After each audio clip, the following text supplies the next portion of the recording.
ನಮ್ಮ ಸ್ನೇಹ ಸಾಗರ್ ಚಾನಲ್ಗೆ ಸ್ವಾಗತ ಸುಸ್ವಾಗತ. ಪ್ರಾಚೀನ ಭಾರತದ ಇತಿಹಾಸ ಭಾಗ 3 ವೇದ ಕಾಲದ ನಾಗರಿಕತೆಯ ಬಗ್ಗೆ ಈ ಒಂದು ವಿಡಿಯೋದಲ್ಲಿ ಚರ್ಚೆ ಮಾಡೋಣ. ತಾವಿನ್ನೂ ನಮ್ಮ ಚಾನಲನ್ನು ಸಬ್ಸ್ಕ್ರೈಬ್ ಆಗಿಲ್ಲ ಅಂದರೆ ಸಬ್ಸ್ಕ್ರೈಬ್ ಆಗಿ ಪಕ್ಕದಲ್ಲಿ ಕಾಣ್ತಕ್ಕಂಥ ಬೆಲ್ ಬಟನನ್ನು ಹಿಟ್ ಮಾಡಿ ಎಲ್ಲ ನೋಟಿಫಿಕೇಷನ್ಗಾಗಿ ಕಾಯ್ತಾಯಿರಿ. ಹಾಗೆ ಪೆನ್ ಪೇಪರನ್ನು ತೆಗೆದುಕೊಂಡು ಇವತ್ತಿನ ಈ ಒಂದು ವೇದ ಕಾಲದ ನಾಗರಿಕತೆಯ ಬಗ್ಗೆ ತಿಳಿದುಕೊಳ್ಳುವಂಥ ಚರ್ಚೆಯನ್ನು ಪ್ರಾರಂಭ ಮಾಡೋಣ. ಸರಿಯಾದ ಉತ್ತರವನ್ನು ಗೆಸ್ ಮಾಡಿ. ಸರಿಯಾದ ಉತ್ತರಕ್ಕೆ ಒಂದು ಅಂಕವನ್ನು ಹಾಕೋತಾ ಹೋಗಿ. ಒಟ್ಟಾರೆ 30 ಪ್ರಶ್ನೆಗಳಿಗೆ ತಾವು ಪಡೆದಂಥ ಅಂಕಗಳನ್ನು ಕಮೆಂಟ್ಸ್ ಬಾಕ್ಸ್ನಲ್ಲಿ ಹಾಕಿ. ಹಾಗೆ ಇತರ ಏನೇ ಸಲಹೆ ಸಜೆಷನ್ಗಳನ್ನು ಮುಕ್ತ ಹೃದಯದಿಂದ ಸ್ವಾಗತಿಸುತ್ತೇವೆ. ಜೊತೆಗೆ ಈ ನಮ್ಮ ಚಾನಲಿನ ವಿಡಿಯೋಗಳನ್ನು ಲೈಕ್ ಮಾಡಿ, ಶೇರ್ ಮಾಡಿ, ಸಪೋರ್ಟ್ ಮಾಡಿ. ಬನ್ನಿ ಮೊದಲನೇ ಪ್ರಶ್ನೆಯನ್ನು ಅಭ್ಯಾಸ ಮಾಡೋಣ. ಪ್ರಶ್ನೆ 1, ಅತಿ ಪ್ರಾಚೀನವಾದ ವೇದ ಯಾವುದು? Option A Samaveda, option B Atharvana Veda, option C Rigveda, option D Yajurveda. ಸರಿಯಾದ ಉತ್ತರವನ್ನು ಗೆಸ್ ಮಾಡಿ. ಸರಿಯಾದ ಉತ್ತರಕ್ಕೆ ಒಂದು ಅಂಕವನ್ನು ಹಾಕೊಳ್ಳಿ. 4 ಪ್ರಮುಖ ವೇದಗಳು ಇದ್ದಾವೆ. ಆ 4 ಪ್ರಮುಖ ವೇದಗಳಲ್ಲಿ ಮೊಟ್ಟ ಮೊದಲ ವೇದ ಅಂತ ಕರಿತೀವಿ, ಪ್ರಥಮ ವೇದ ಅಂತ ಕರಿತೀವಿ, ಅಥವಾ ಆದಿ ವೇದ ಅಂತ ಕರಿತೀವಿ, ಪ್ರಥಮ ವೇದ ಅಂತಲೂ ಕರಿತೀವಿ, ಅಥವಾ ಪ್ರಾಚೀನ ವೇದ ಅಂತ ಕರಿತೀವಿ. ಅದು ಯಾವುದಪ್ಪ ಅಂದರೆ ಸರಿಯಾದ ಉತ್ತರ ಋಗ್ವೇದ. ಋಗ್ವೇದ 4 ವೇದಗಳಲ್ಲಿ ಮೊದಲ ರಚನೆಯಾದಂತಹ ವೇದವಾಗಿದೆ. ಎರಡನೇ ಪ್ರಶ್ನೆ ನೋಡೋಣ. ಋಗ್ವೇದದಲ್ಲಿ ಇರುವ ಒಟ್ಟು ಮಂತ್ರಗಳ ಸಂಖ್ಯೆ ಎಷ್ಟು? ಋಗ್ವೇದದಲ್ಲಿ ಋಗ್ವೇದವು ಹಲವು ದೇವತೆಗಳನ್ನು ಕುರಿತು ಪಠಿಸುವಂಥ ಮಂತ್ರಗಳ ಬಗ್ಗೆ ಮಾಹಿತಿಯನ್ನು ನೀಡುತ್ತದೆ. ಋಗ್ವೇದದಲ್ಲಿ ಸಾಮಾನ್ಯವಾಗಿ ಅನೇಕ ಮಂತ್ರಗಳಿದ್ದಾವೆ. ಋಗ್ವೇದ ಕಾಲದಲ್ಲಿರ್ತಕ್ಕಂಥ ದೇವಾನುದೇವತೆಗಳನ್ನು ಪಠಿಸುವಂಥ ಮಂತ್ರಗಳನ್ನು ವಿವರಣೆಯನ್ನು ಋಗ್ವೇದ ನೀಡುತ್ತದೆ.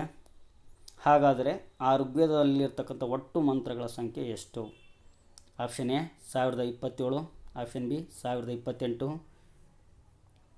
Option C 1009, option D 1018.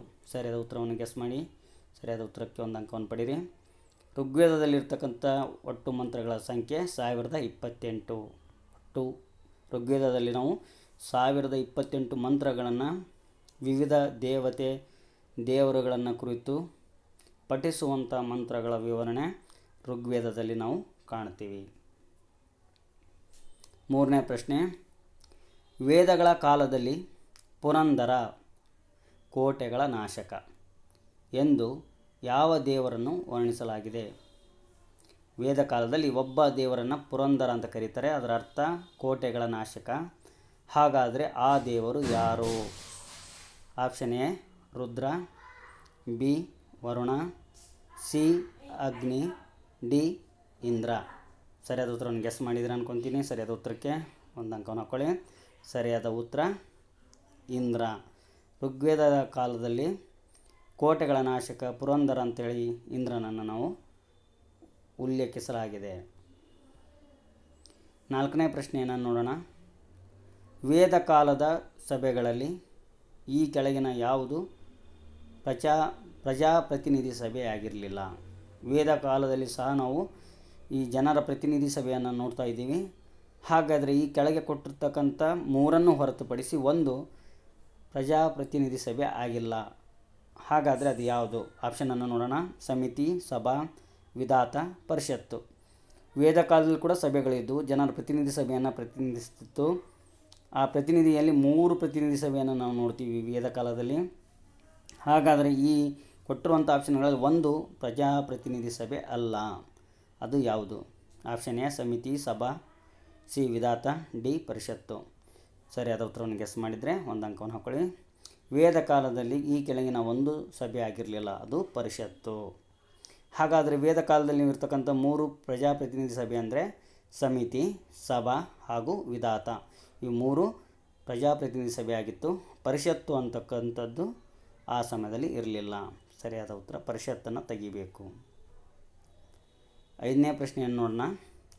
ದಕ್ಷಿಣ ಭಾರತವನ್ನು ಆರ್ಯೀಕರಣಗೊಳಿಸಿದ ಮುನಿಯ ಹೆಸರು?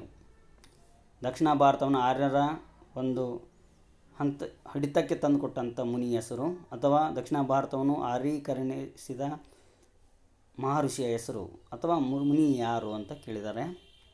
Option A Vasishtha, B Agastya, C Yajnavalkya Maharshi, D Vishwamitra Maharshi. ಸರಿಯಾದ ಉತ್ತರವನ್ನು ಗೆಸ್ ಮಾಡಿದರೆ ಅನ್ಕೊತೀನಿ. ದಕ್ಷಿಣ ಭಾರತದ ಶ್ರೇಷ್ಠ ಮುನಿ ಅಂತ ಈತನನ್ನು ಕರೆಸ್ತಾರೆ. ದಕ್ಷಿಣ ಭಾರತದ ಶ್ರೇಷ್ಠ ಮಹರ್ಷಿ ಅಂತ ಕೂಡ ಈತನ ಕರೀತಾರೆ. ಆತನೇ ಅಗಸ್ತ್ಯ ಮಹರ್ಷಿ. ಈತ ಈ ಆರ್ಯರ ಒಂದು ಸಂಸ್ಕೃತಿಯನ್ನು ಮತ್ತು ವೇದ ಕಾಲದ ಸಂಸ್ಕೃತಿಯನ್ನು ದಕ್ಷಿಣ ಭಾರತಕ್ಕೆ ಪ್ರಸಾರ ಮಾಡಿ ದಕ್ಷಿಣ ಭಾರತದಲ್ಲಿ ಕೂಡ ಆರ್ಯರ ಒಂದು ಪ್ರಭಾವವನ್ನು ಹೆಚ್ಚಿಸಿದ. ಅದಕ್ಕೆ ದಕ್ಷಿಣ ಭಾರತವನ್ನು ಆರ್ಯಕರಣಗೊಳಿಸಿದಂಥ ಮುನಿ ಅಂಥೇಳಿ ಅಗಸ್ತ್ಯ ಮಹರ್ಷಿಗಳನ್ನು ನಾವು ಕರಿತೀವಿ. ಇನ್ನು 6ನೇ ಪ್ರಶ್ನೆ, ಋಗ್ವೇದದಲ್ಲಿ ಯಾವ ಪ್ರಾಣಿ ಅತಿ ಹೆಚ್ಚು ಬಾರಿ ಉಲ್ಲೇಖವಾಗಿದೆ? ಗೂಳಿ, ಆಪ್ಷನ್ ಬಿ ನವಿಲು, ಸಿ ಕುದುರೆ, ಡಿ ಹಸು. ಋಗ್ವೇದದಲ್ಲಿ ಈ ಒಂದು ವೇದಗಳ ಕಾಲದಲ್ಲಿ ಅನೇಕ ಪ್ರಾಣಿಗಳನ್ನು ಸಾಕ್ತಾಯಿದ್ರು. ಅದರಲ್ಲಿ ಒಂದು ಪ್ರಮುಖವಾದ ಪ್ರಾಣಿ ಋಗ್ವೇದ ಕಾಲದ ಜನರಿಗೆ ಪ್ರಿಯವಾಗಿತ್ತು ಹಾಗೂ ಪೂಜನೀಯವಾಗಿತ್ತು. ಈ ಒಂದು ಪ್ರಾಣಿಯನ್ನು ಉಲ್ಲೇಖವನ್ನು ಋಗ್ವೇದದಲ್ಲಿ ಅನೇಕ ಬಾರಿ ಪುನಃ ಉಚ್ಚರಿಸಲಾಗಿದೆ. ಋಗ್ವೇದದಲ್ಲಿ ಈ ಪ್ರಾಣಿಯನ್ನು ಸುಮಾರು 126 ಬಾರಿ 126 ಬಾರಿ ಇದನ್ನು ಪುನಃ ಸ್ಮರಿಸಲಾಗಿದೆ. ಹಾಗಾದರೆ ಆ ಪ್ರಾಣಿ ಯಾವುದು? ಗೂಳಿ, ನವಿಲು, ಕುದುರೆ, ಹಸು. ಸರಿಯಾದ ಉತ್ತರ ಗೆಸ್ ಮಾಡಿದರೆ ಅನ್ಕೊಂತಾರೆ. ಸರಿಯಾದ ಉತ್ತರಕ್ಕೆ 1 ಅಂಕ. ಋಗ್ವೇದ ಕಾಲದ ಜನರಿಗೆ ಅತಿ ಪ್ರಿಯವಾದ ಪ್ರಾಣಿ ಹಾಗೂ ಪೂಜನೀಯ ಪ್ರಾಣಿ ಅಂದರೆ ಹಸು. ಹಾಗಾದ್ರಿಂದ ಹಸು ಅಥವಾ ಗೋವು ಅಂತ ಕರಿತಾ ಇದ್ದರು. ಈ ಗೋವನ್ನವರು ಪುನಃ ಈ ಋಗ್ವೇದದ ಒಂದು ಗ್ರಂಥದಲ್ಲಿ ಉಲ್ಲೇಖ ಮಾಡಲಾಗಿದೆ ಗೋವಿನ ಬಗ್ಗೆ. 10 ಜನ ಅರಸರ ಕದನ ನಡೆದಿದ್ದು ಈ ನದಿಯ ದಡದ ಮೇಲೆ. ಈ ಒಂದು ಋಗ್ವೇದದ ಕಾಲದಲ್ಲಿ ವೇದಗಳ ಕಾಲದಲ್ಲಿ 10 ಜನರ ಅರಸರ ಕದನ ನಡೆಯಿತು. ಈ ಕದನ ನಡೆದಂಥ ಸಮಯದಲ್ಲಿ ಇದು ಭರತ ವಂಶದ ರಾಜ ಮತ್ತು ಮಹರ್ಷಿ ವಿಶ್ವಾಮಿತ್ರರ ನಡುವೆ ನಡೆದಂಥ ಕದನ. ಇದನ್ನು ಸಹಜವಾಗಿ 10 ಜನ ಅರಸರ ಕದನ ಅಂತ ಕರಿತೀರಿ. ಇದು ಯಾವ ನದಿಯ ದಡದ ಮೇಲೆ ನಡೆಯಿತು? ಆಪ್ಷನ್ ಎ ಗಂಗಾ ನದಿ, ಬಿ ಯಮುನಾ ನದಿ, ಸಿ ಪುರುಷ್ಟಿ ನದಿ, ಡಿ ಸಿಂಧು ನದಿ. ಸರಿಯಾದ ಉತ್ತರ ಪುರುಷ್ಟಿ ನದಿ. ಸರಿಯಾದ ಉತ್ತರ ಪುರುಷ್ಟಿ ನದಿಯ ಮೇಲೆ ಇದು ನಡೀತು. ಸರಿಯಾದ ಉತ್ತರಕ್ಕೆ 1 ಅಂಕ. ಇನ್ನು 8ನೇ ಪ್ರಶ್ನೆ, ನ್ಯಾಯಸೂತ್ರವನ್ನು ಬರೆದವರು ಯಾರು? ಭಾರತದ ವೇದಗಳ ಕಾಲದಲ್ಲಿ ಅತ್ಯಂತ ಪ್ರಸಿದ್ಧವಾದಂಥ ಗ್ರಂಥ ನ್ಯಾಯಸೂತ್ರ. ನ್ಯಾಯವನ್ನು ನೀಡುವಂತಹ ಸೂತ್ರ, ನ್ಯಾಯವನ್ನು ವಿಮರ್ಶೆ ಮಾಡುವಂಥ ಸೂತ್ರ, ನ್ಯಾಯದ ಬಗ್ಗೆ ವಿಮರ್ಶಿಸುವ ಮತ್ತು ನ್ಯಾಯವನ್ನು ದಾನ ಮಾಡ್ತಕ್ಕಂಥದ್ರ ಬಗ್ಗೆ ತಿಳಿಸ್ಕೊಡ್ತಕ್ಕಂಥ ಒಂದು ಶ್ರೇಷ್ಠವಾದ ಗ್ರಂಥ. ಇದನ್ನು ಬರೆದವರು ಯಾರು? Option A Vasishtha Maharshi, B Jaimini, C Gautama Maharshi, D Kapila Maharshi. ಸರಿಯಾದ ಉತ್ತರ ಗೆಸ್ ಮಾಡಿದರೆ ಅನ್ಕೊತೀನಿ. ಸರಿಯಾದ ಉತ್ತರಕ್ಕೆ 1 ಅಂಕವನ್ನು ಹಾಕ್ತೀವಿ. ನ್ಯಾಯಸೂತ್ರವನ್ನು ಬರೆದಂಥ ಶ್ರೇಷ್ಠ ಮುನಿ ಗೌತಮ ಮುನಿಗಳು. ಇದನ್ನು ಕೊಟ್ಟವರು ಗೌತಮ ಮುನಿಗಳು. ಇನ್ನು 9ನೇ ಪ್ರಶ್ನೆಯನ್ನು ನೋಡೋಣ. ಸತ್ಯಮೇವ ಜಯತೆ ಎಂಬ ವಾಕ್ಯವನ್ನು ತಿಳಿಸುವಂತಹ ಗ್ರಂಥ. ಸತ್ಯಮೇವ ಜಯತೆ ಎಂಬಂಥ ಸುಂದರವಾದ ವಾಕ್ಯವನ್ನು ಯಾವ ಒಂದು ಗ್ರಂಥದಲ್ಲಿ ನಾವು ಇಲ್ಲಿ ಕಾಣ್ತೀವಿ? ಆಪ್ಷನ್ ಎ ಬ್ರಾಹ್ಮಣಕಗಳು, ಬಿ ಉಪವೇದಗಳು, ಸಿ ಅರಣ್ಯಕಗಳು, ಡಿ ಮುಂಡಕ ಉಪನಿಷತ್ತು.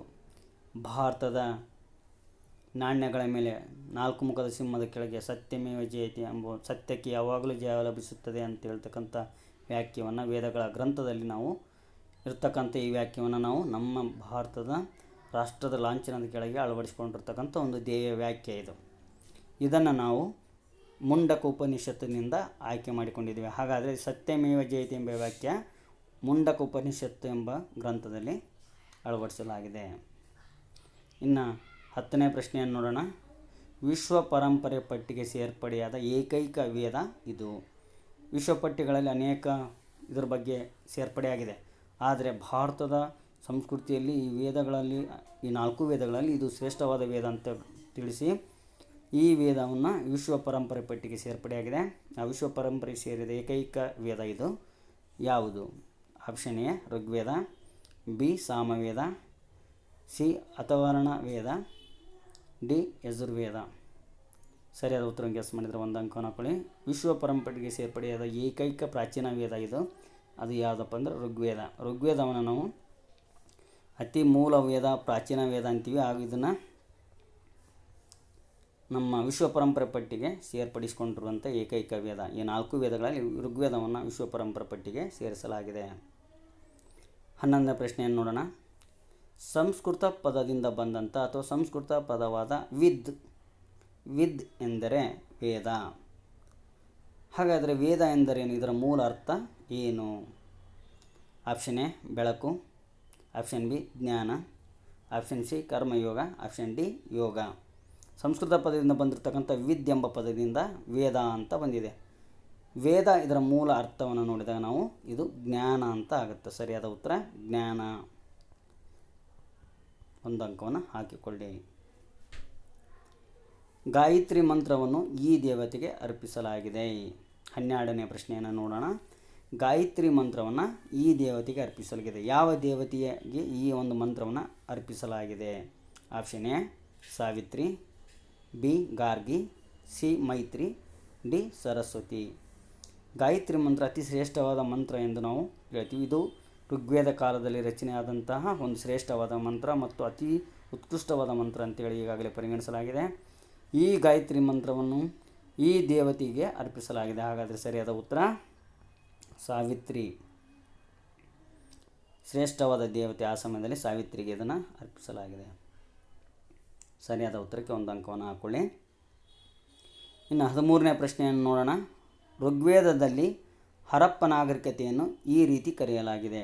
ಋಗ್ವೇದ ಕಾಲದಲ್ಲಿ ಜನರು ಹರಪ್ಪ ನಾಗರಿಕತೆಗೆ ಯಾವ ಹೆಸರಿನಿಂದ ಕರೆಯಲಾಗಿದೆ? ಈ ಸಿಂಧು ನಾಗರಿಕತೆಯ ಜನರನ್ನು ಯಾವ ರೀತಿ ಕರೆಯಲಾಗಿದೆ? ಆಪ್ಷನ್ ಎ ಹರಿಯೋಪ್ರಿಯ, ಬಿ ಕೃಷ್ಣ ಆಯಸ್, ಸಿ ನಿಭಾವತಿ, ಡಿ ಪುರರು. ಸರಿಯಾದ ಉತ್ತರವನ್ನು ಗೆಸ್ ಮಾಡಿ. ಸರಿಯಾದ ಉತ್ತರಕ್ಕೆ 1 ಅಂಕ. ಋಗ್ವೇದ ಕಾಲದ ಜನರು ಹರಪ್ಪ ನಾಗರಿಕತೆಯನ್ನು ಅಥವಾ ಸಿಂಧು ನಾಗರಿಕತೆಯ ಜನರನ್ನು ಈ ಹೆಸರಿನಿಂದ ಕರೆಯುತ್ತಿದ್ದರು. ಸರಿಯಾದ ಉತ್ತರ ಹರಿಯೋಪ್ರಿಯ ಅಂತೇಳಿ ಅವ್ರನ್ನ ಕರೀತಾ ಇದ್ದರು. ಇನ್ನು 14ನೇ ಪ್ರಶ್ನೆಯನ್ನು ನೋಡೋಣ. ಮಾಟ, ಮಂತ್ರ, ಇಂದ್ರಜಾಲ, ಭಾನುಮತಿ ಇವುಗಳ ಬಗ್ಗೆ ಸಂಪೂರ್ಣ ಮಾಹಿತಿ ನೀಡುವ ವೇದ ಯಾವುದು? ಇವತ್ತು ನಾವು ಮಾಟ ಮಂತ್ರಗಳ ಬಗ್ಗೆ ಮಾತಾಡ್ತೀವಿ. ಇಂದ್ರಜಾಲ, ಭಾನುಮತಿ, ವಶೀಕರಣ ಇವುಗಳ ಬಗ್ಗೆ ಮಾಹಿತಿಯನ್ನು ನೀಡ್ತಕ್ಕಂಥ ಏಕೈಕ ವೇದ ಇದು. ಹಾಗಾದರೆ ಅದು ಯಾವುದು? ಯಜುರ್ವೇದ, ಋಗ್ವೇದ, ಸಾಮವೇದ ಅಥವಾ ವರ್ಣವೇದ? ಈ ಮಾಟ ಮಂತ್ರ, ಇಂದ್ರಜಾಲ, ಭಾನುಮತಿ ಇವುಗಳ ಬಗ್ಗೆ ಮಾಹಿತಿ ನೀಡುವಂಥ ವೇದ ಯಾವುದಪ್ಪ ಅಂದರೆ ಅದು ಅಥರ್ವಣ ವೇದ. ಅಥರ್ವಣ ವೇದದಲ್ಲಿ ಇವುಗಳ ಬಗ್ಗೆ ನಾವು ಮಾಹಿತಿಯನ್ನು ಪಡಿತೀವಿ.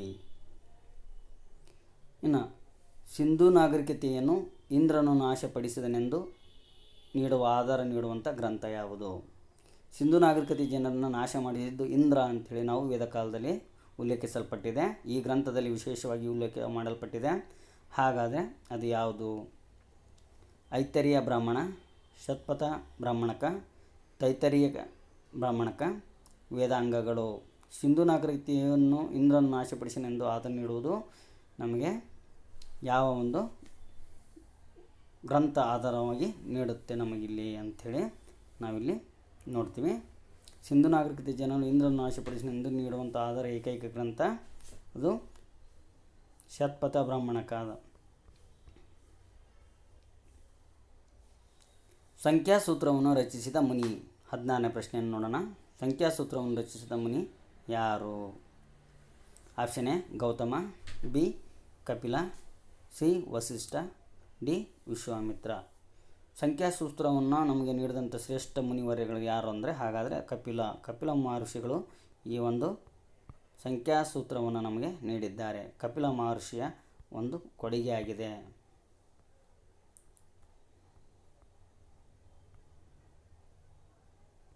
ಇನ್ನು 17ನೇ ಪ್ರಶ್ನೆಯನ್ನು ನೋಡೋಣ.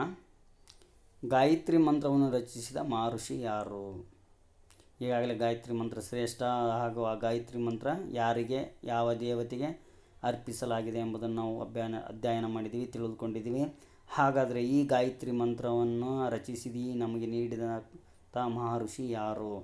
ಆಪ್ಷನ್ ಎ ಜೈಮುನಿ, ವಸಿಷ್ಠ ಮಹರ್ಷಿ, ವಿಶ್ವಾಮಿತ್ರ, ಕಪಿಲ ಮಹರ್ಷಿ. ಸರಿಯಾದ ಉತ್ತರವನ್ನು ಗೆಸ್ ಮಾಡಿದ್ರಿ. ಸರಿಯಾದ ಉತ್ತರ ಗೆಸ್ ಮಾಡಿದರೆ ಅದಕ್ಕೆ ನಿಮಗೆ ಅಂಕವನ್ನು ಕೊಡಲಾಗುತ್ತದೆ. ಸರಿಯಾದ ಉತ್ತರಕ್ಕೆ 1 ಅಂಕವನ್ನು ತಾವು ಹಾಕ್ಕೋಬೋದು. ಸರಿಯಾದ ಉತ್ತರಕ್ಕೆ 1 ಅಂಕ. ಹಾಗಾದರೆ ಸರಿಯಾದ ಉತ್ತರ ವಿಶ್ವಾಮಿತ್ರ. ಗಾಯತ್ರಿ ಮಂತ್ರವನ್ನು ರಚಿಸಿ ನಮಗೆ ನೀಡಿದವರು ವಿಶ್ವಾಮಿತ್ರರು.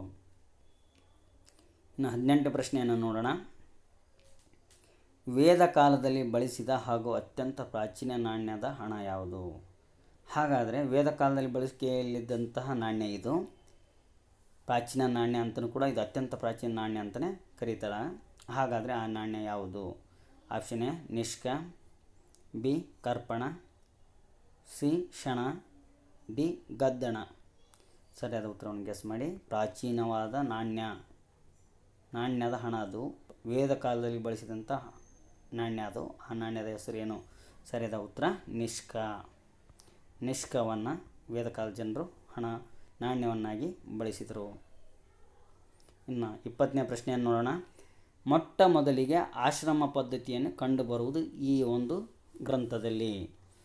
ಮೊಟ್ಟ ಮೊದಲ ಬಾರಿಗೆ ಆಶ್ರಮ ಪದ್ಧತಿ ಇತ್ತು. ನಾವೆಲ್ಲ ನೋಡಿದ್ವಿ. ಬ್ರಹ್ಮಚರ್ಯ, ಗೃಹಸ್ಥ, ವಾನಪ್ರಸ್ಥ, ಸನ್ಯಾಸ, ಈ 4 ಆಶ್ರಮಗಳನ್ನು ನಾವು ವೇದಗಳಲ್ಲಿ ಕಂಡುಬರ್ತತೆ. ಹಾಗಾದರೆ ಈ 4 ಆಶ್ರಮಗಳ ಬಗ್ಗೆ ಮೊಟ್ಟ ಮೊದಲ ಬಾರಿಗೆ ವಿವರಣೆ ನೀಡ್ತಕ್ಕಂಥದ್ದು ಯಾವುದರಲ್ಲಿ? ಶತಪಥ ಬ್ರಾಹ್ಮಣಕ, ಐತರೇಯ ಬ್ರಾಹ್ಮಣಕ, ತೈತ್ತರೀಯ ಬ್ರಾಹ್ಮಣಕ, ಗೋಪತ್ಯ ಬ್ರಾಹ್ಮಣಕ. ಮೊದಲಿಗೆ ಆಶ್ರಮ ಪದ್ಧತಿಯನ್ನು ತಿಳಿಸಿಕೊಡ್ತಕ್ಕಂಥದ್ದು ಅಂದರೆ ಬ್ರಹ್ಮಚರ್ಯ ಎಲ್ಲಿಂದ ಇಲ್ಲಿಯವರೆಗೆ ಪಾಲಿಸಬೇಕು. 5 ವರ್ಷದಿಂದ 25 ವರ್ಷವರೆಗೆ ಒಂದು ಬ್ರಹ್ಮಚರ್ಯ, 25 ವರ್ಷದಿಂದ ಒಂದು 50 ವರ್ಷದವರೆಗೂ ಗೃಹಸ್ಥಾಶ್ರಮ, ಮತ್ತು ವಾನಪ್ರಸ್ಥ 50ರಿಂದ 75ರವರೆಗೂ ವಾನಪ್ರಸ್ಥ, ಮತ್ತು 70ರಿಂದ 1000ವರೆಗೂ ಅಂದರೆ ಕೊನೆಯವರೆಗೂ 100 ವರ್ಷದವರೆಗೂ ಸನ್ಯಾಸ ಆಶ್ರಮವನ್ನು ಪಾಲಿಸಬೇಕು ಅಂಥೇಳಿ ಈ ಒಂದು ಆಶ್ರಮ ಪದ್ಧತಿ ಬಗ್ಗೆ ಮಾಹಿತಿಯನ್ನು ಕೊಡ್ತಕ್ಕಂಥದ್ದು ತೈತ್ತರೀಯ ಬ್ರಾಹ್ಮಣಕ. ಈ ತೈತ್ತರೀಯ ಬ್ರಾಹ್ಮಣಕದಲ್ಲಿ ಈ ಒಂದು ಆಶ್ರಮದ ಪದ್ಧತಿ ಬಗ್ಗೆ ಮಾಹಿತಿಯನ್ನು ನಮಗೆ ಪಡೆಯಲಾಗ್ತದೆ. ಇನ್ನು 20ನೇ ಪ್ರಶ್ನೆಯನ್ನು ನೋಡೋಣ. ಒಟ್ಟು ಉಪನಿಷತ್ತುಗಳ ಸಂಖ್ಯೆ ಎಷ್ಟು? ಉಪನಿಷತ್ತುಗಳು ವೇದಗಳ ಕಾಲದಲ್ಲಿ ಅತ್ಯಂತ ಮಹತ್ವ ಸ್ಥಾನವನ್ನು ಪಡೆದಿದ್ದಾವೆ. ಈ ಉಪನಿಷತ್ತುಗಳು ಮಹತ್ತರವಾದಂತಹ ಮಾಹಿತಿಯನ್ನು ನೀಡ್ತವೆ ನಮಗೆ. ಈ ಒಟ್ಟು ಉಪನಿಷತ್ತುಗಳಲ್ಲಿ ಕೂಡ ಸಂಖ್ಯೆಗಳಿದ್ದಾವೆ. ಹಾಗಾದರೆ ಒಟ್ಟು ಉಪನಿಷತ್ತುಗಳ ಸಂಖ್ಯೆ ಎಷ್ಟು? Option A 108, B 1001, C 1027, D 1001. ಸರಿಯಾದ ಉತ್ತರವನ್ನು ಹೇಳಿ 1 ಅಂಕವನ್ನು ಪಡೀರಿ. ಸರಿಯಾದ ಉತ್ತರ 108. ಒಟ್ಟು ಉಪನಿಷತ್ತುಗಳ ಸಂಖ್ಯೆ 108. ಇನ್ನು 21ನೇ ಪ್ರಶ್ನೆಯನ್ನು ನೋಡೋಣ. ಪ್ರಪಂಚದ ತತ್ವಜ್ಞಾನ ರಾಶಿಯಲ್ಲಿ ಉಪನಿಷತ್ತುಗಳ ಕೊಡುಗೆ ಅಪಾರ. ಅವುಗಳಿಗೆ ಸರಿಸಮಾನವಾದದ್ದು ಬೇರೆಲ್ಲೂ ಇಲ್ಲ. ಈ ಹೇಳಿಕೆಯನ್ನು ಕೊಟ್ಟ ಪ್ರಸಿದ್ಧ ಪ್ರಖ್ಯಾತ ಇತಿಹಾಸಕಾರ ಯಾರು? ಮತ್ತೊಮ್ಮೆ ಪ್ರಶ್ನೆಯನ್ನು ಹೇಳ್ತಾ ಇದ್ದೀನಿ. ಪ್ರಪಂಚದ ತತ್ವಜ್ಞಾನ ರಾಶಿಯಲ್ಲಿ ಉಪನಿಷತ್ತುಗಳ ಕೊಡುಗೆ ಅಪಾರ. ಅವುಗಳಿಗೆ ಸರಿಸಮಾನವಾದದ್ದು ಬೇರೆಲ್ಲೂ ಇಲ್ಲ. ಈ ಹೇಳಿಕೆಯನ್ನು ಕೊಟ್ಟ ಖ್ಯಾತ ಇತಿಹಾಸಕಾರ ಯಾರು? Option A professor Max Muller, option B B Kosambi, option C A G. Majumdar, option D R D. Banerjee. ಸರಿಯಾದ ಉತ್ತರವಂತ ಗೆಸ್ ಮಾಡಿ ಸ್ನೇಹಿತರೆ. ಸರಿಯಾದ ಉತ್ತರಕ್ಕೆ 1 ಅಂಕವನ್ನು ಹಾಕೊಳ್ಳಿ. ಪ್ರಪಂಚದ ತತ್ವಜ್ಞಾನದ ರಾಶಿಯಲ್ಲಿ ಉಪನಿಷತ್ತುಗಳು ಕೊಡುಗೆ ಅಪಾರವಾಗಿದೆ. ಅವುಗಳಿಗೆ ಸರಿಸಮಾನವಾದದ್ದು ಬೇರೆಲ್ಲೂ ಇನ್ನೂ ದೊರೆತಿಲ್ಲ, ಸಿಗುವುದಿಲ್ಲ ಅಂಥೇಳಿ ಈ ಹೇಳಿಕೆಯನ್ನು ಪ್ರಖ್ಯಾತ ಇತಿಹಾಸಕಾರ ಉದ್ಗಾರ ತೆಗೆದಿದ್ದಾನೆ. ಹಾಗಾದರೆ ಆ ವಿಖ್ಯಾತ ಇತಿಹಾಸಕಾರ ಯಾರು ಅಂದರೆ Max Muller. Professor Max Muller ಅವರು ಈ ಹೇಳಿಕೆಯನ್ನು ನೀಡಿದ್ದಾರೆ. 22ನೇ ಪ್ರಶ್ನೆಯನ್ನು ನೋಡೋಣ. ಜನ್ಮಾಂತರ ಸಿದ್ಧಾಂತವನ್ನು ಮೊದಲ ಬಾರಿಗೆ ಇದರಲ್ಲಿ ಉಲ್ಲೇಖಿಸಲಾಗಿದೆ. ಆಪ್ಷನ್ ಎ ಬೃಹದಾರಣ್ಯಕ ಉಪನಿಷತ್ತು, ಶ್ವೇತಾಶ್ವತರ ಉಪನಿಷತ್ತು, ಉದ್ದಾಲಕ ಉಪನಿಷತ್ತು, ಮಂಡುಕ ಉಪನಿಷತ್ತು. ಜನ್ಮಾಂತರದ ಸಿದ್ಧಾಂತ ಅಂದರೆ ಒಂದು ದೇಹವನ್ನು ಬಿಟ್ಟು ಹೋದ ಆತ್ಮ ಇನ್ನೊಂದು ಜನ್ಮವನ್ನು ತಾಳುತ್ತದೆ. ಪುನರ್ಜನ್ಮ ಮತ್ತು ಜನ್ಮಾಂತರ. ಒಂದು ದೇಹವನ್ನು ಬಿಟ್ಟು ಹೋದಂಥ ಆತ್ಮ ಇನ್ನೊಂದು ದೇಹವನ್ನು ಸೇರುತ್ತದೆ ಮತ್ತು ಆತ್ಮ ಪುನರ್ಜನ್ಮವನ್ನು ಪಡೆಯುತ್ತದೆ. ಹೀಗೆ ಆತ್ಮವು ನಿರಂತರವಾಗಿ ಜನ್ಮವನ್ನು ಪಡೆಯುತ್ತಾ ಹೋಗುತ್ತದೆ. ಬೇರೆ ಬೇರೆ ಜೀವಿಗಳ ದೇಹವನ್ನು ಹೊಕ್ಕು ಅದು ಜನ್ಮಾಂತರವನ್ನು ಜೀವವನ್ನು ಪಡೆಯುತ್ತೆ ಅಂತೇಳಿ ಸಿದ್ಧಾಂತವನ್ನು ನೀಡಿದೆ. ಈ ಒಂದು ಜನ್ಮದ ಸಿದ್ಧಾಂತದ ರಹಸ್ಯವನ್ನು ಉಲ್ಲೇಖಿಸಲ್ಪಟ್ಟ ಗ್ರಂಥ ಯಾವುದು? ಅದು ಯಾವುದರಲ್ಲಿದೆ ಅಂದರೆ ಸರಿಯಾದ ಉತ್ತರವನ್ನು ಗೆಸ್ ಮಾಡಿದರೆ 1 ಅಂಕ. ಬೃಹದಾರಣ್ಯಕ ಉಪನಿಷತ್ತಿನಲ್ಲಿ ಇದು ಕಂಡುಬರುತ್ತೆ. ಬೃಹದಾರಣ್ಯಕ ಉಪನಿಷತ್ತಿನಲ್ಲಿ ನಮ್ಮ ಜನ್ಮಾಂತರ ರಹಸ್ಯಗಳು ಬಗ್ಗೆ ಮಾಹಿತಿ ಸಿಗುತ್ತದೆ. 23ನೇ ಪ್ರಶ್ನೆ, ಕೆಳಗಿನ ಯಾವ ಹೇಳಿಕೆ ಸರಿಯಿಲ್ಲ? ಕೆಳಗಿನ ಯಾವುದೋ ಒಂದು ಹೇಳಿಕೆ ಸರಿಯಲ್ಲ, ಸರಿಯಾಗಿಲ್ಲ. ಯಾವುದು? ಆಪ್ಷನ್ ಎ, ಋಗ್ವೇದ ಕಾಲದಲ್ಲಿ ಸ್ತ್ರೀಯರು ಧಾರ್ಮಿಕ ಆಚರಣೆಯಲ್ಲಿ ಪಾಲ್ಗೊಳ್ಳುವ ಹಕ್ಕನ್ನು ಹೊಂದಿದ್ದರು. ಆಪ್ಷನ್ ಬಿ, ಈ ಕಾಲದಲ್ಲಿ ವಿಧವಾ ವಿವಾಹಕ್ಕೆ ಸಮ್ಮತಿ ಇತ್ತು. ಆಪ್ಷನ್ ಸಿ, ಈ ಕಾಲದಲ್ಲಿ ಪರ್ದಾ ಪದ್ಧತಿ ಇರಲಿಲ್ಲ. ಆಪ್ಷನ್ ಡಿ, ಈ ಕಾಲದಲ್ಲಿ ಸತಿ ಪದ್ಧತಿ ಅನಿವಾರ್ಯವಾಗಿತ್ತು. ಈ ಆಪ್ಷನನ್ನು ನೋಡ್ತಾ ಹೋದಾಗ ಸರಿಯಾದ ಉತ್ತರವನ್ನು ಗೆಸ್ ಮಾಡೋದಕ್ಕೆ ಸ್ವಲ್ಪ ಟೈಮ್ ಬೇಕಾಗುತ್ತೆ. ಹಾಗಾದರೆ ವಿಶ್ಲೇಷಣೆ ಮಾಡೋಣ.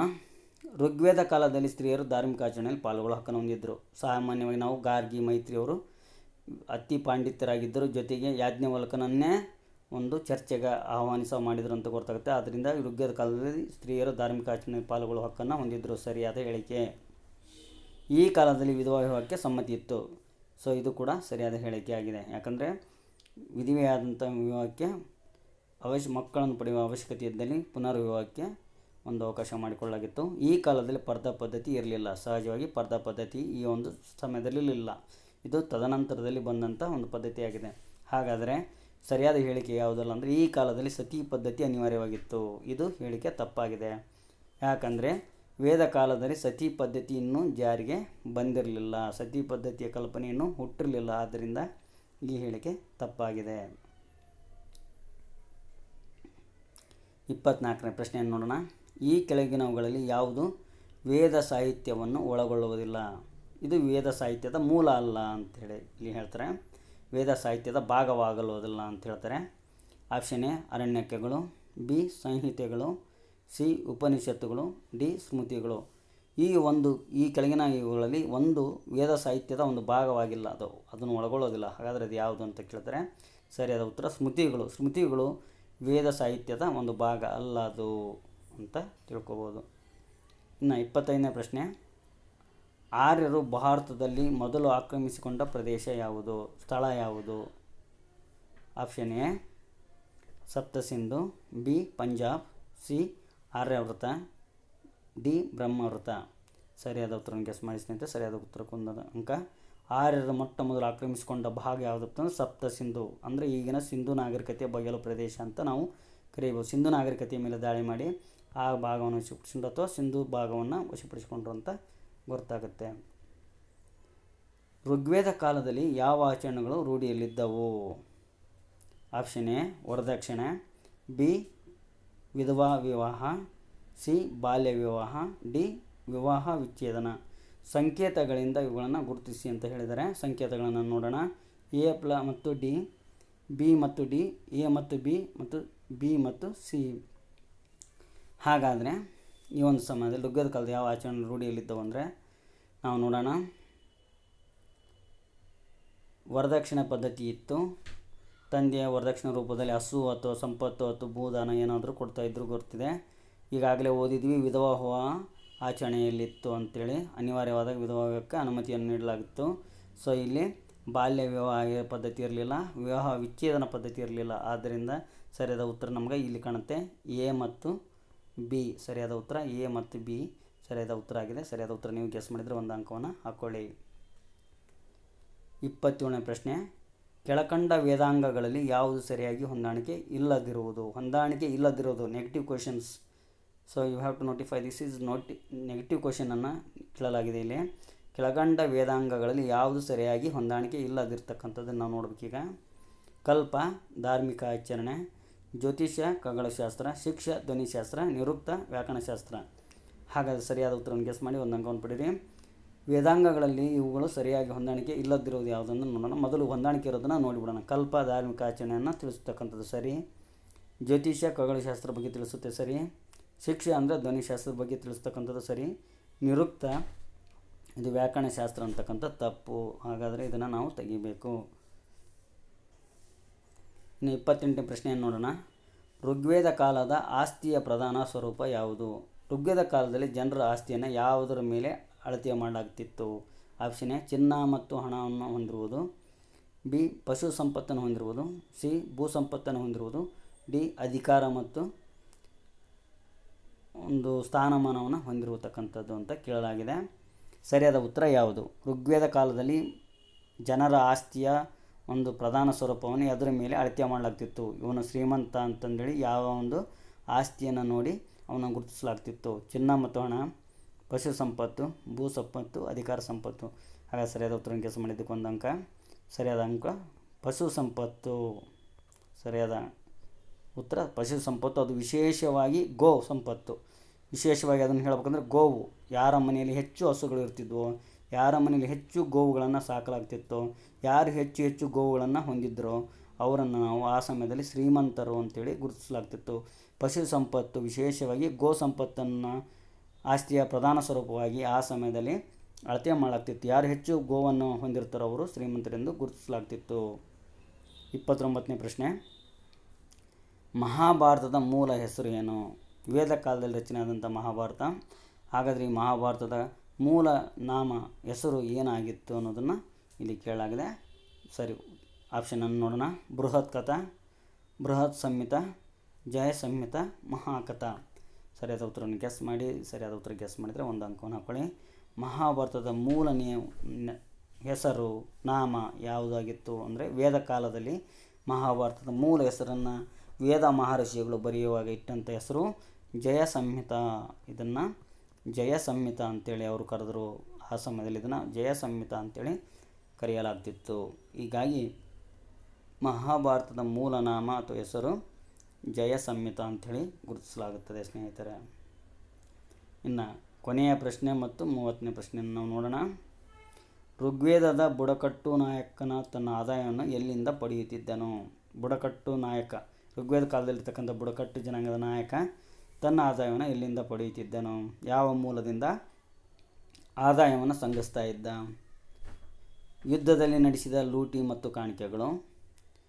ಆಪ್ಷನ್ ಬಿ, ಬುಡಕಟ್ಟಿನ ಜನರಿಂದ ವಸೂಲಿ ಮಾಡುತ್ತಿದ್ದ ತೆರಿಗೆಯಿಂದ. ಆಪ್ಷನ್ ಸಿ, ರಾಜನಿಂದ ಪಡೆಯುತ್ತಿದ್ದ. ಆಪ್ಷನ್ ಡಿ, ಕೊಲೆ ಸುಲಿಗೆಗಳನ್ನು ಮಾಡಿ ಸಂಪತ್ತನ್ನು ಗಳಿಸ್ತಾ ಇದ್ದ. ಸರಿಯಾದ ಉತ್ತರವನ್ನು ಗೆಸ್ ಮಾಡಿ ಸ್ನೇಹಿತರೆ. ಸರಿಯಾದ ಉತ್ತರ ಗೆಸ್ ಮಾಡಿದ್ದಕ್ಕೆ ಒಂದು ಅಂಕವನ್ನು ಹಾಕ್ಕೊಳ್ಳಿ. ಋಗ್ವೇದ ಕಾಲದಲ್ಲಿ ಬುಡಕಟ್ಟು ನಾಯಕರು ಇರ್ತಿದ್ರು. ಆ ನಾಯಕರು ತಮ್ಮದೇ ಆದಂಥ ಒಂದು ಆದಾಯವನ್ನು ಪಡೆಯುತ್ತಿದ್ದರು. ಹಾಗಾದರೆ ಅದನ್ನು ಎಲ್ಲಿಂದ ಪಡೆಯುತ್ತಿದ್ದರು ಅಂದರೆ ಸರಿಯಾದ ಉತ್ತರ ಯುದ್ಧದಲ್ಲಿ ಲೂಟಿ ಮಾಡಿದಂಥ ಹಣ, ಸಂಪತ್ತು ಮತ್ತು ಕಾಣಿಕೆಗಳು. ಯುದ್ಧದಲ್ಲಿ ನಡೆಸಿದಂಥ ಲೂಟಿಗಳಿಂದ ಅಥವಾ ಯುದ್ಧದಲ್ಲಿ ಸೋತಂಥ ರಾಜರುಗಳು, ಅರಸರುಗಳು ನೀಡುವಂಥ ಕಪ್ಪು ಕಾಣಿಕೆಗಳು, ವಜ್ರ ವೈಢೂರ್ಯಗಳು, ರತ್ನಗಳು ಇವುಗಳನ್ನು ಪಡೆದು ಅವನು ತನ್ನ ಆದಾಯವನ್ನು ಹೆಚ್ಚಿಸ್ಕೊಳ್ತಾ ಇದ್ದ. ಇಲ್ಲಾಂದರೆ ಯುದ್ಧದಲ್ಲಿ ದಾಳಿ ಮಾಡಿದಂಥ ಸಮಯದಲ್ಲಿ ಸೋತ ಅರಸನ ಅರಮನೆಯ ಮೇಲೆ ದಾಳಿ ಮಾಡಿ ಆತನ ಒಂದು ಖಜಾನೆಯನ್ನು ಲೂಟಿ ಮಾಡೋದ್ರ ಮೂಲಕ ಆತ ತನ್ನ ಆದಾಯವನ್ನು ಪಡೆಯುತ್ತಿದ್ದ ಸ್ನೇಹಿತರೆ. ಸರಿಯಾದ ಉತ್ತರಕ್ಕೆ ಒಂದು ಅಂಕವನ್ನು ಹಾಕೊಳ್ಳಿ ಸ್ನೇಹಿತರೆ. ಒಟ್ಟಾರೆಯಾಗಿ ನಾವು ಋಗ್ವೇದ ಕಾಲದ ನಾಗರಿಕತೆಯ ಮೇಲೆ 30 ಪ್ರಶ್ನೆಗಳನ್ನು, ಅತ್ಯುತ್ತಮವಾದಂಥ ಪ್ರಶ್ನೆಗಳನ್ನು ಚರ್ಚೆ ಮಾಡಿದ್ದೀವಿ. ಇವು ಎಲ್ಲ IAS KS ಎಲ್ಲ ಸ್ಪರ್ಧಾತ್ಮಕ ಪರೀಕ್ಷೆಗಳಲ್ಲಿ ಕೇಳುವಂಥ ಪ್ರಶ್ನೆಗಳಾಗಿರೋದ್ರಿಂದ ಈ 30 ಪ್ರಶ್ನೆಗಳಲ್ಲಿ ತಾವು ಎಷ್ಟು ಉತ್ತರಗಳನ್ನು ಸರಿಯಾಗಿ ಗೆಸ್ ಮಾಡಿದರೆ ಅನ್ನೋದನ್ನು ಕಮೆಂಟ್ ಬಾಕ್ಸ್ನಲ್ಲಿ ಹಾಕಿ. ಹಾಗೆ ನಮ್ಮ ಚಾನಲನ್ನು ಸಬ್ಸ್ಕ್ರೈಬ್ ಆಗಿಲ್ಲ ಅಂದ್ರೆ ಸಬ್ಸ್ಕ್ರೈಬ್ ಆಗಿ, ಜೊತೆಗೆ ನಮ್ಮ ಈ ಒಂದು ವಿಡಿಯೋಗಳನ್ನು ತಮ್ಮ ಆತ್ಮೀಯರಿಗೆ ಶೇರ್ ಮಾಡಿ ಅಂತ ಹೇಳ್ತಾ ಮುಂದಿನ ವಿಡಿಯೋದಲ್ಲಿ ನಾವೆಲ್ಲರೂ ಭೇಟಿಯಾಗೋಣ. ಈ ವಿಡಿಯೋವನ್ನು ವಾಚ್ ಮಾಡಿದ್ದಕ್ಕೆ ತಮ್ಮೆಲ್ಲರಿಗೂ ಧನ್ಯವಾದಗಳು. ಶುಭವಾಗಲಿ.